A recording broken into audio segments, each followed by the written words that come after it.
For the past couple of years, the name Tim Burton worked like a spark for the internet masses start for an argument, leading to lengthy Twitter threads, do not interact lists on Tumblr, and YouTube video essays on how he's either the best filmmaker to ever live or has fallen off. And as an artist, it's crazy to me that someone who used to be one of the most visionary and impactful filmmakers in the world is now seen as the very image of creative bankruptcy, a poster child of selling out, and a very controversial figure. My name is Juno, your local Mothman. Welcome to my channel where we talk about art, internet, and how they make us feel.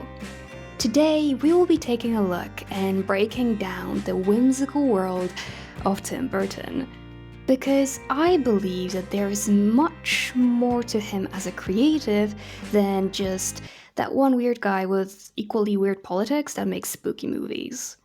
I will guide you step by step through his work and explain the meanings to his aesthetics, which, in a twist of cruel fate, led both to his meteoric rise and depressing downfall.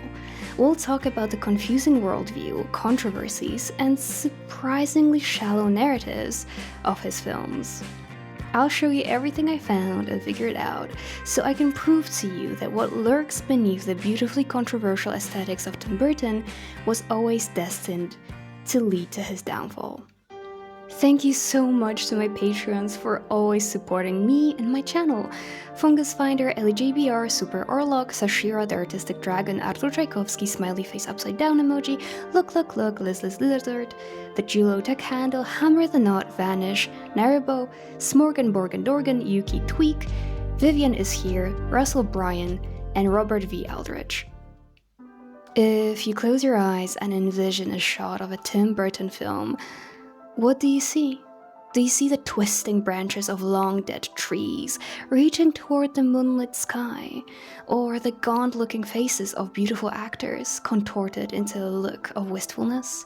Colorful yet odd props or grand mansions, so old that no one can remember their time of glory, falling into quiet disrepair? Each of these visuals carries a kind of quiet sadness, don't they? As if the beauty of the world is always a little bruised. I bet I mentioned at least one thing you thought about, and I think that's a very special thing about Tim Burton. He has a truly memorable style. Other filmmakers, of course, still have iconic scenes, but with Tim Burton, you immediately know you're watching his film from the very first second. Obviously, it goes without saying that a film is a group project, a collaboration between multiple creative people, and Tim Burton shines as a director who can bring all of these talents together in service of a singular vision. A vision that at the first glance seems whimsical, theatrical, even playful. His vision that is great and not controversial in the slightest. Let's break this vision down, because most, if not all artistic and creative decisions tell you something about the creator. They lend you a look inside their soul. They allow you to understand how they see the world, how they think, and what's important to them. So, what is important to Tim Burton? Something that stood out to me immediately once I started watching his films is his use of juxtaposition. Tim Burton is a person obsessed with paradoxes. His style is very much all about mix and matching, in a very literal sense. After all, Burton is a king of mixed media. From adding stop-motion animation to live-action films, to his adoration for props, miniatures, and artful backgrounds, his films are infused with countless creative details. But also narrative-wise, many of his films thrive by creating contrast.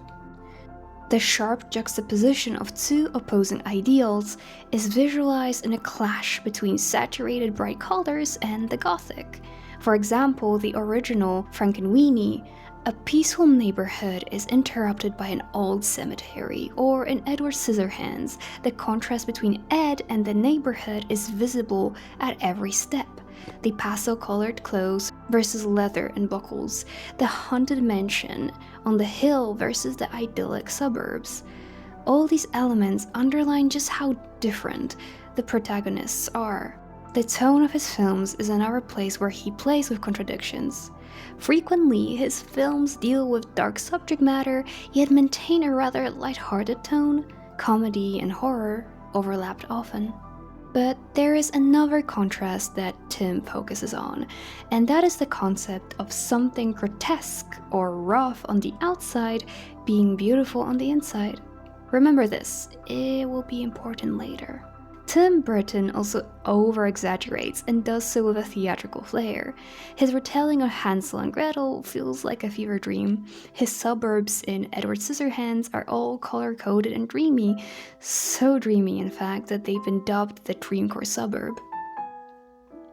I overuse the word dream on purpose because one of the most striking things about Tim Burton's filmography is just how often his worlds feel surreal and dreamlike, like stepping into someone else's half-remembered sleep. A huge part of that effect comes from his set designs. In Burton's films, these aren't just backgrounds, they're living, breathing landscapes filled with joyful indulgence in the tiniest of details. He's a master at borrowing and reinventing elements from his inspirations. Take a look at some of Burton's earlier works, like Vincent or Edward Scissorhands, and then compare them to classics like the 1920s film The Cabinet of Dr. Caligari. The influence of German Expressionism is undeniable. That's why we see tree branches twisting in impossible ways and the deliberate skewing of proportions in his worlds. Burton's films often carry a gothic aura, mysterious, enchanting, but never quite frightening. His use of lighting is crucial here. Shadows are soft, muted tones cloak his scenes in an eerie atmosphere. Mood is everything to Burton. His color palette leans towards grayish, desaturated hues. Think misty mornings or overcast skies, giving his stories a timeless, otherworldly quality. These subdued tones underscore the delicate balance between whimsy and darkness that defines his work. However, despite Tim Burton's reputation as the king of spooky, his dreams rarely turn into nightmares. Sleepy Hollow is the closest he ever got to horror, and the horror in that film is delightfully campy. I think that's one of the most important things that stands out about Tim Burton. He uses darker aesthetics, but he never wants to terrify his audience. Even when covering darker topics, Burton chooses symbolism that is kind. With my favorite example of that being how death is represented by butterflies in Corpse Bride. But despite most of his movies having a very positive message and intricate symbolism, while rewatching his filmography, I couldn't help but feel a weird sense of emotional discomfort. The more I thought about where that discomfort may come from, the more I started to pay attention to what his aesthetics communicate to us as the audience, and I've come to the realization that there is this persistent sense of loneliness in Burton's films, despite most of them having a wide cast of characters. The main character is always incredibly isolated, and they feel alienated from the people around them. Once I realized that it was impossible to ignore. This focus on alienation is noticeable in even the smallest of details, like the fact that costumes for various characters use stripes. Striped clothes in the past used to signify outcasts, people that were considered undesirable, such as criminals, prostitutes, or the disabled. Not only that, I would argue that even the Burton face, which is so iconic it was a trend on TikTok for a while, is also a way that Burton communicates his character's loneliness. The main characters being so thin and spindly, almost malnourished at times, also visually signify this lack, this inner emptiness. They're starved for this affection and acceptance they desire so deeply. Big eyes with tiny pupils, hollow cheeks, and pale skin. The actors are stylized to look like living dolls, and their performances are directed to drive home how different they are. The themes of isolation can also be seen in the set design. Burton has a heavy focus on machinery. It could be argued that such an emphasis symbolizes the character's detachment from humanity. And this point is further supported by how many of Burton's films have more sympathy for the monsters and unnatural creatures than the human characters. I think that the best example of this focus on alienation is in Edward Scissorhands. This is a film that Burton calls the most personal, and it's almost the most revealing film in his entire career. Edward is a forest fire. He is the forest, and he is the fire, and he is the witness watching it. He stands in a valley watching it, and he is alone. Edward, and by extension Burton's self-perception, is reminiscent of the inventor's abandoned mansion, something dark and looming that has fallen into disrepair and yet sports a gorgeously upkept garden in its inner walls. In an interview, Tim Burton shared why he casted Johnny Depp, who he to this day has a very close friendship with, to play Edward. When we were looking to cast that part, I was looking for somebody who got the idea of that sadness of being misperceived. I can remember reading the script and it's embarrassing, weeping. I mean, I cried, I read the thing, I cried. I thought it was one of the most beautiful things I'd ever read in my life, However, this sense of loneliness is easy to overlook in Burton's work, and if you don't catch onto it, you'll have a great time watching any movie from this whimsical and incredibly creative director, right? With me waxing all of these poetics about Tim Burton's filmography, you might think so, but if you go on Disney Plus and watch Alice in Wonderland or Dumbo, or log on to Netflix to watch Wednesday, you'll be sorely disappointed. Because almost everything I just talked about in this part of the video is missing from Burton's later work. The colors are no longer just tastefully desaturated, they're flat. The vibrant color stories of his older work replaced with muted gray palettes.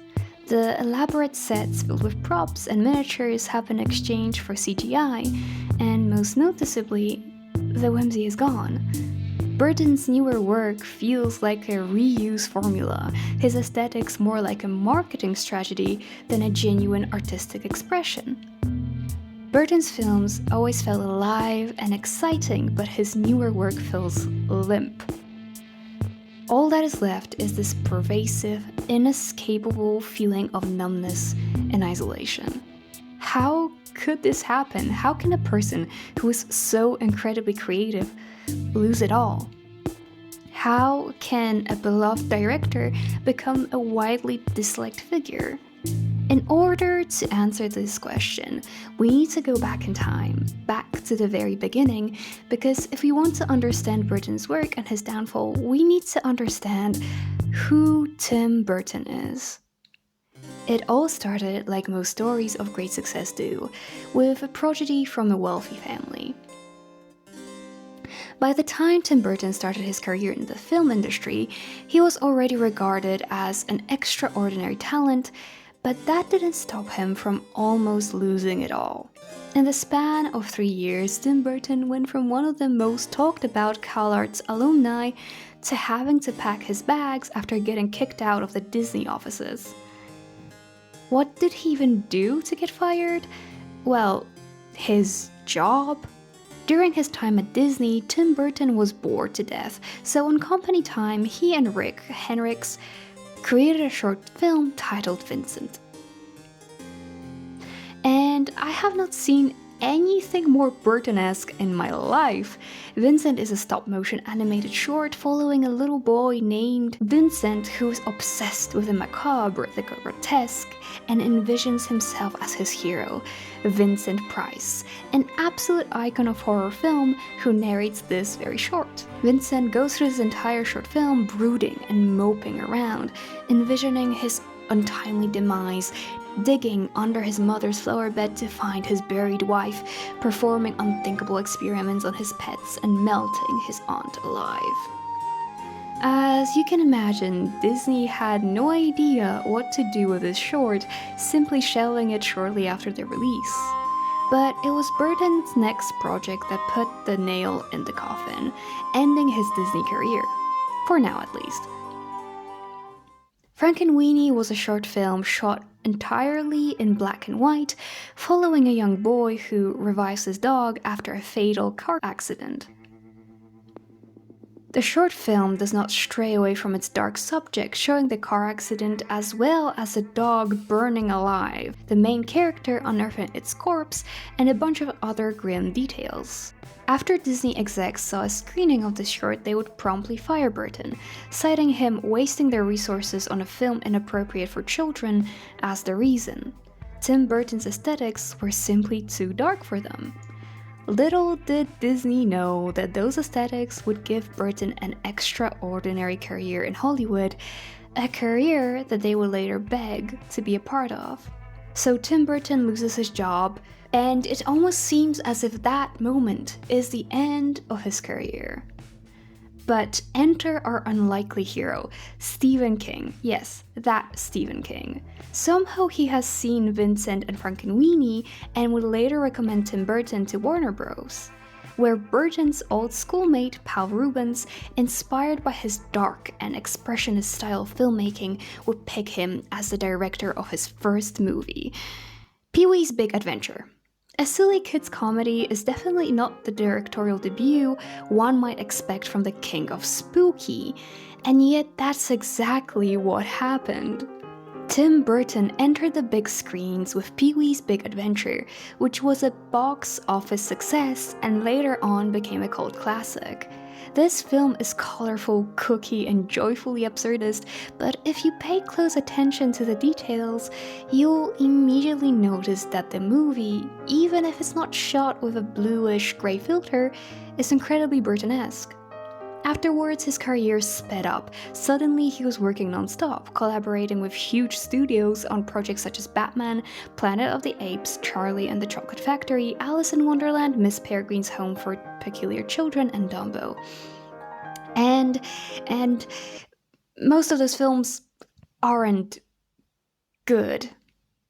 They aren't egregiously bad, they're just mediocre. When people praise Burton, they usually only draw examples from his earlier work, because with time, whatever light and joy and whimsy there was in his films dimmed. No one is all that excited about the next Tim Burton project. For the last 20 years, this filmmaker has not been able to create anything that would resonate with the audiences as much as his earlier work did. While his films have all been commercially successful, they have failed to leave a lasting impact despite being culturally relevant. Stay with me on this, let me explain what I mean by this. The Netflix show Wednesday, that he has directed, has been hugely successful. The series holds the record of most hours viewed in a week for an English language Netflix series, with a total of 341 million hours watched in its first week of release. TikTok was obsessed with the series for a surprisingly long amount of time, and an obscene amount of Wednesday branded merchandise has been sold across the globe. However, for a show with so much cultural relevance, there has been little to no talk about Burton. Almost all of the conversations surrounding the show are either A, people expressing their disappointment with the writing of the show, or B, people praising Jenna Ortega's performance. Little to no conversations happen about the visuals of the show or about how creative and inspiring they find the filmography, with the only exception to that being the famous dance scene. If you have a very successful series and there is only one scene in said series that is talked about and analyzed, while the rest of it is seen as wildly underwhelming, there is an issue. And maybe for a lesser director, having a scene from your work become a trend would be great, but we know that Tim Burton can do so much better. No one really is talking about Tim Burton the way some talk about other visionary filmmakers such as Wes Anderson or Sofia Coppola, for example, despite how creative Burton used to be. Nowadays, he is more discussed in relation to his controversies. In an interview with Bustle News, Burton claimed that things either call for diversity or they don't. Nowadays, people are talking about it more, he says, regarding film diversity. But things either call for things or they don't. I remember back when I was a child watching the Brady Bunch, and they started to get all politically correct, like, okay, let's have an Asian child and a black. I used to get more offended by that than just, I grew up watching blaxploitation movies, right? And I said, that's great. I didn't go like, okay, there should be more white people in these movies. When this article was published back in 2016, it was as if a dam was open and an avalanche of criticism came Burton's way. Criticism he is unable to escape to this very day, despite Burton's clear efforts to clean up his image. Especially with the release of Wednesday, the conversation about Tim Burton's weird takes on diversity and people of color have once again become the main point of infighting within the fandom and criticism from outsiders. On one side, Jenna Ortega is a woman of color, on the other, most bully characters in that series are black. Many internet users believe that Tim Burton's aesthetics are inherently white, and that within the magical world of Tim Burton's filmography, there is no place for people of color. Not because POC are somehow lesser than thin white folks, but because Burton's artistic vision does not include them in any meaningful way. Burton even explained that his films were based on his own dreams, which apparently only include white people. When people of color are represented in any way, they are often depicted as either monstrous and evil, or they're minor supporting characters. This was true for Samuel L. Jackson's role in Miss Peregrine's Home for Peculiar Children. Another thing that people find to be rather disgraceful about Burton is how he to this day works and has a close friendship with Johnny Depp. But Burton is by no means the most morally corrupt person in Hollywood. There are multiple other directors that have done and said much more abhorrent things. So why does the public focus on Burton? He, of course, deserves to be critiqued for his less than palatable takes on diversity. However, it is interesting how passionately the public reacts to him. It's not just that they are disappointed and angry, they seem betrayed. And I think the reason for it is because of what lies beneath Burton's work. Remember how I mentioned that Edward Scissorhands was almost the most revealing film Burton has ever made? In the director's own world, it is the most personal movie he has ever created, but I believe that a film that inadvertently better represents who Tim Burton is Charlie and the Chocolate Factory. In that film, Tim Burton had the creative freedom to produce his own version of Willy Wonka. And the result of that creative freedom is a character that feels autobiographical. Willy Wonka is juxtaposed with Charlie, a little boy who is somehow much more mature than Wonka could ever be. This character, in one of his more controversially mediocre movies, is a reflection of Burton, a man whose creativity brought him immense wealth and status, stuck and miserable in a factory that's more like a prison than anything else. A prison he has the key to, a prison he can escape if he chooses to. Nobody locked Willy Wonka in the factory, and nobody forced Tim Burton to work for Disney and other big corporations. And nobody stopped him from growing up. Willy Wonka is locked in boyhood, still not able to overcome the trauma his long-dead father inflicted on him, and so is Tim Burton. And it's incredibly sad to see these bright, creative minds that on the surface seem so joyfully whimsical, locked and trapped in prisons, whose foundations were built by their circumstances, but the bars were enforced by them. The most revealing interview with Tim Burton I found was a relatively simple piece, one where the interviewer didn't ask many questions and just let Tim speak for himself. And it probably was easier for the filmmaker to share openly what he felt because he and the journalist Scott Timberg visited the Burbank suburbs and went around the areas Burton grew up in. What stood out to me was how Burton is seemingly unable to come up with any purely positive memory. Every single warmer thought is quickly followed up by a devastating comment about how lonely he was through it all. It is incredible to read this article that was written in 2006, and while reading it, you almost feel as if Burton is reflecting on his life. It seems like through this article, through that one evening when he and Timberg wandered around Burbank, Burton realized certain things about himself and his life. But as the day nears its end, it's clear that Burton has gained some perspective on his life as a young man. He just may have spent more solitary time in graveyards, wax museums, beaches, and dodgy bars than was good for him. I'm just now realizing how much time I spend alone, Burton says. Kind of frightening, really. So, what happens next? What changes happen once Burton realizes that? How does he grow now that he has this insight? He doesn't. When I was getting myself familiar with Tim Burton's filmography for the sake of this video, somewhere around the halfway mark, I started to pull hair out of my skull. While I was enjoying myself for the most part, I began to notice some interesting patterns in his films. Beneath all the whimsy and quirky visuals, I realized something. Tim Burton makes the same movie over and over again.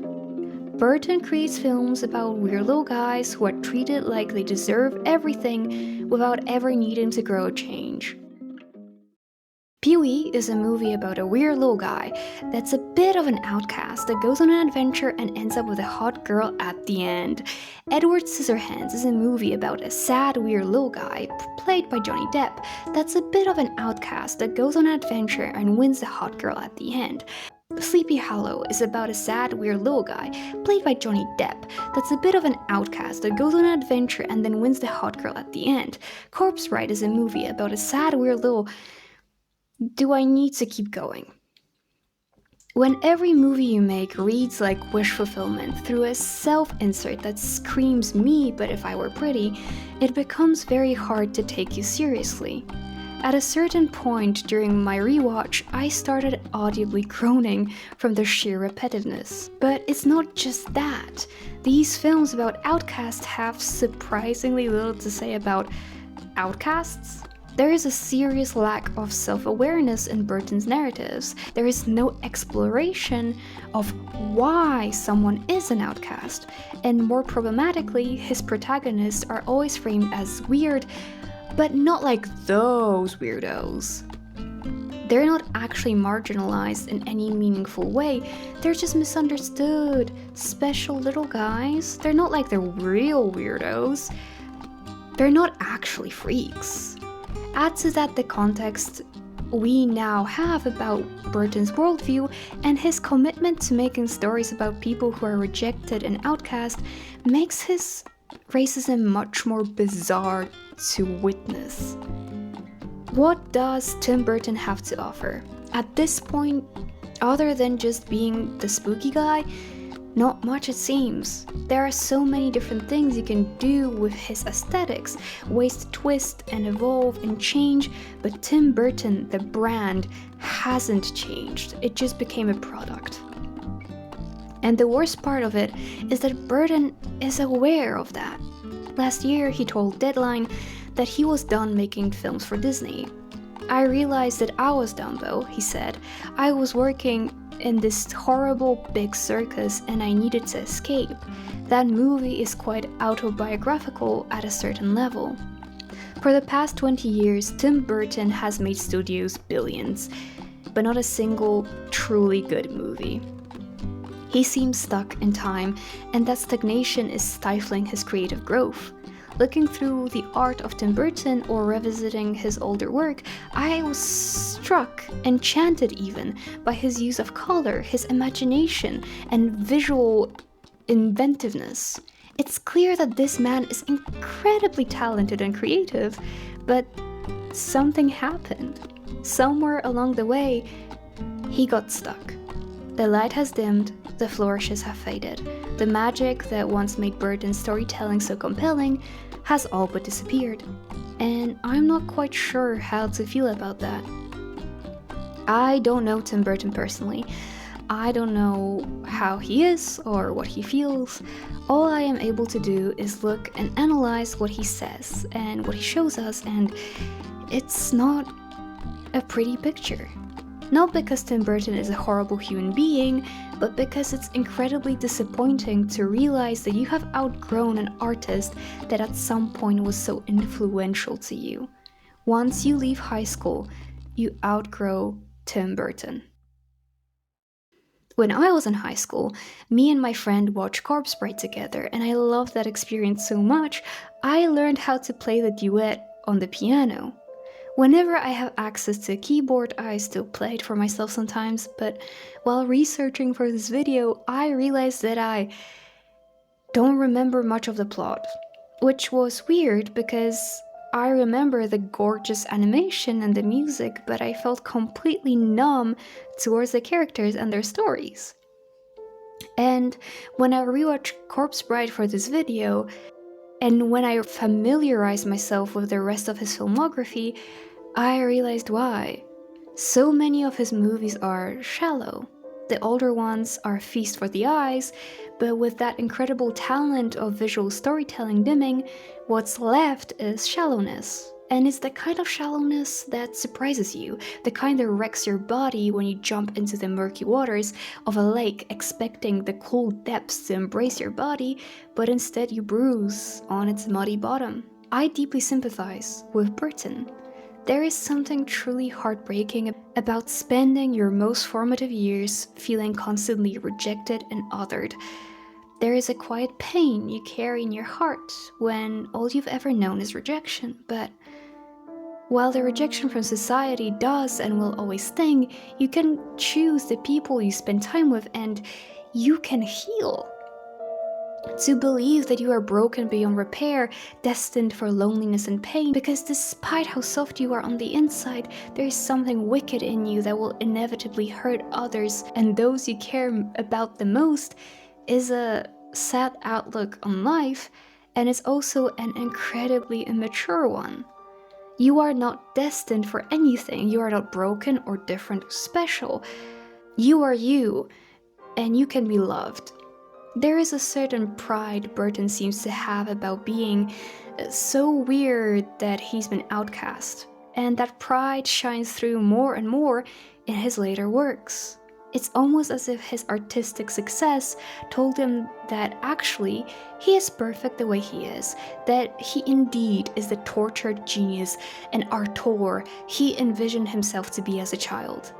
And what is particularly saddening, disappointing, is that in his early works, Burton poked fun at that idea of an overly edgy, self-indulgent artist in Vincent and the short film Frankenweenie, and dissected the pitfalls of such ideals in Ed Wood. Tim Burton has been stuck in his formula for over 30 years now, and he refuses to grow and change. And this refusal affects his work overall. At the end of the day, I wish Tim Burton the best. His life isn't over yet, and he still has time to change. And who knows, maybe one day, he'll escape the trap of self-pity. Thank you so much for watching this video till the end. If you enjoyed it, subscribe, and please do share your thoughts in the comments down below. I know that this video will be a more controversial one, and everyone has their own opinion and take on the subject matter, so please do respectfully share your thoughts down below. How do you guys like this new video format? Is there any other artists you'd like for me to talk about? I want to make a video about Chappell Roan's aesthetics, but I don't know if you will enjoy that, so please let me know. If you guys are looking for a community that's comfortable and chill and just no stakes at all, there's a link to my Discord server in the description down below. You're always welcome to join us. If you want to help me pay rent, please consider joining my Patreon for $1.50 or subscribe. And as always, I'll see you next time. Bye bye!